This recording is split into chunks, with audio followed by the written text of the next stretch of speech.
देखो यहाँ पे बेटे ये दिया है कि एक समबाहु समबाहु त्रिभुज होता है जिसकी तीनों भुजा क्या होती है बराबर।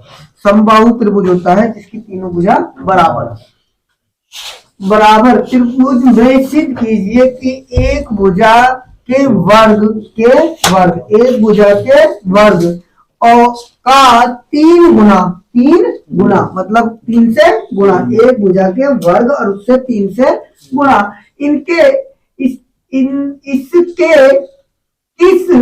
किसी एक ऊंचाई मतलब कोई भी मान लो जैसे ऐसे भी ऊंचाई से ले सकते हैं ऐसे भी ऊंचाई ले सकते हैं ठीक है। एक ऊंचाई के वर्ग के 4 गुने के बराबर है। समझ रहे ऊंचाई के 4 गुने के मतलब जैसे ये ऊंचाई है ना यो इसके 4 गुने के बराबर है। मतलब एक भुजा का वर्ग ये वाली हो सकती है ये हो सकती है ये हो सकती है उसकी जो बीच की लंबाई है उसके गुने 4 गुने के वर्ग के बराबर होगी। देखो यहाँ पे ए ये मैंने मान लिया दिया है कि ये त्रिभुज समकोण त्रिभुज है और सी जो करना है वो क्या करना है हमें 3 मतलब 3 ये वाली 3 गुना मतलब यो हो 3 गुनी और ये है 4 गुनी क्या है 4 गुनी तो यही सिद्ध करना है हमें ये दिखाना।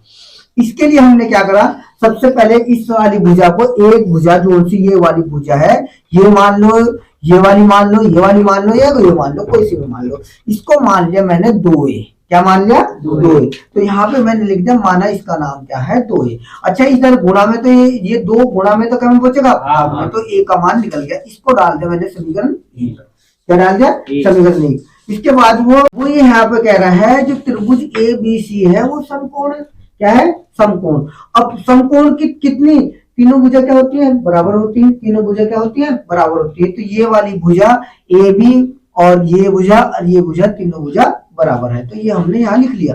अब वो यहाँ पे उसने ये भी कहा कि हमने मान लिया कि इसका शीर्ष जो ये वाला शीर्ष है ये D बिंदु पर विभाजित करता है अलग अलग लंब डला हुआ है ये क्या है एक लंब डला हुआ है ए पर BC का एक लंब डला हुआ है यहाँ से लंब कहलाता है। लंब क्या जैसे मान लो ये रेखा है और उसके ऊपर कोई रेखा ऐसे ये 90 डिग्री का कोण बनाए तो ये वाली रेखा जो होगी लंब होगी किस पर इस वाले पर तो ये ऐसे जो नीचे की साइड में है तो ये क्या होगी इस पर लंब होगी क्या होगी लंब। और वो हमें जब कभी भी लंब हो तो ये साफ सीधी बात है आपको पता है कि ये वाली भुजा ये इसकी भुजा ये बराबर होगी दोनों भुजा बराबर होगी और इसका कोण ये वाला कोण ये कोण भी बराबर होगा और ये वाला ये कोण 90 है और ये भी कोण कितना होगा 90 होगा।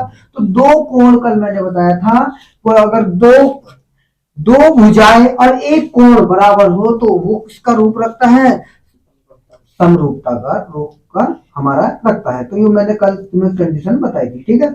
अब ये देखो ये वाली कंडीशन हमें मिल गई। अब इसमें क्या करना है अब इसमें हमें ये करना है कि सबसे पहले आप ये देखो समकोण त्रिभुज देख लो पहले समकोण तो त्रिभुज या ये वाला ले लो या ये वाला ले लो तुम कोई सा ले लो इनमें से हमने ये वाला ले लिया मैं एक साइड में बना के दिखा रहा हूँ। देखो यहाँ पे ये आ जाएगा कितना A और B और ये आ जाएगा D ये वाला त्रिभुज समकोण त्रिभुज है ना। इधर वाला ले रहा हूं मैं समकोण त्रिभुज। समकोण त्रिभुज वो होता है जिसमें एक कोण 90 होता है तो तुम्हें पता है ये कोण कितना होगा इसमें 90। तो यहाँ पे समकोण त्रिभुज लिया मैंने और इसका नाम है A ये B ठीक है ये वाला गलत है D है ना D।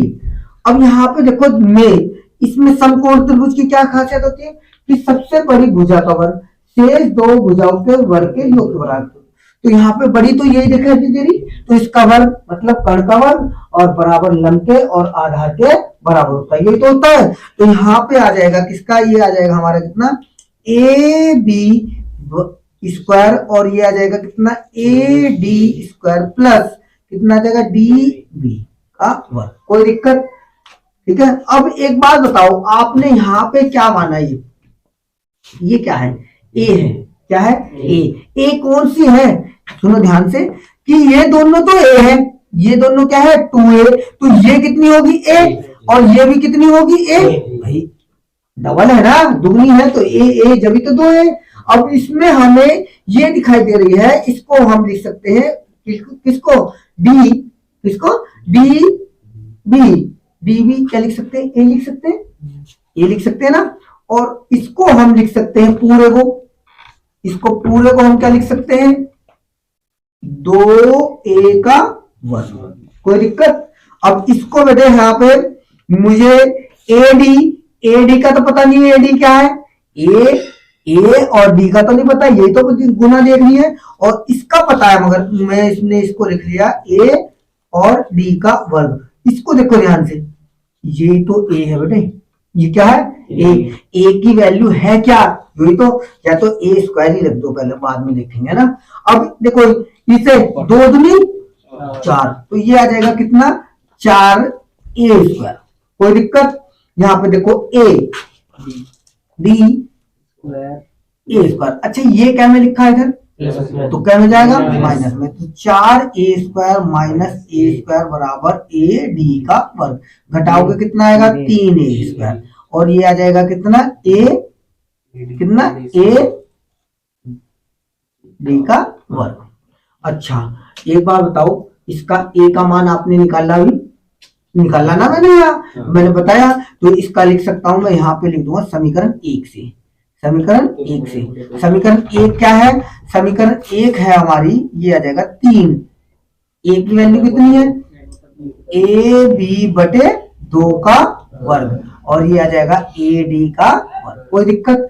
अब यहाँ पे देखो 3, इसका मान आ जाएगा ए बी का वर्ग, और इसको लिख सकते हैं 2 दूनी 4, क्योंकि इसका वर्ग है ना, घात 2 है, तो 4 2 दूनी 4, और ये आ जाएगा ए डी का वर्ग। अच्छा नीचे देखो ये क्या में लिखा, तो इधर क्या में जाएगा, गुणा में। अब देखो ये वाला रूप बन रहा है या नहीं बन रहा है ना, कि सबसे बड़ी भुजा का शेष, तो है ना।